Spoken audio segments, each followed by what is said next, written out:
ఇక్కడ ప్రయాగరాజులో ఉన్నాం, మహాకుంభమేళాలో. ఇది 144 ఏళ్లకోసారి వస్తుంది. దీని వెనుక ఎంతో సైన్స్, సంప్రదాయం, నాగరికత అంశాలున్నాయి.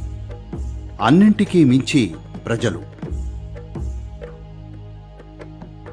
గత 2 రోజుల్లో 3 రోజుల క్రితం అనుకుంటా 1.5 కోటి మంది ఇక్కడ పవిత్ర స్నానాలు చేశారు. ఒక్క రోజులో ఎలాంటి సంఘటనలు లేకుండా. వచ్చే 35 నుంచి 40 రోజుల్లో there will be over 40 కోట్ల మందికి పైగా ఇక్కడ పవిత్ర స్నానాలు చేయనున్నారు. భూమి మీద మరెక్కడా ఇలాంటి ప్రదేశం లేదు. ఇక్కడ జరుగుతున్నది తర్కానికి అందని విషయం.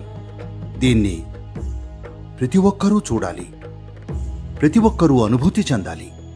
మీరు మతపరులైనా కాకపోయినా, ఆధ్యాత్మికులైనా కాకపోయినా, మీరు ముక్తి కోరుకుంటున్నా లేదా బంధనాల్ని కోరుకుంటున్నా దాంతో సంబంధం లేదు.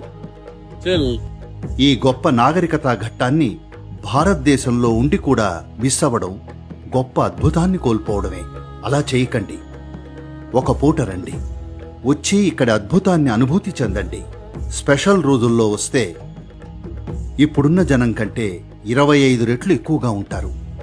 దీన్ని మీరు తప్పక అనుభూతి చెందాలి. భారతదేశంలో పుట్టిన వాళ్ళు 144 ఏళ్లకోసారొచ్చే ఈ మహాద్భుతాన్ని మిస్ కాకూడదు.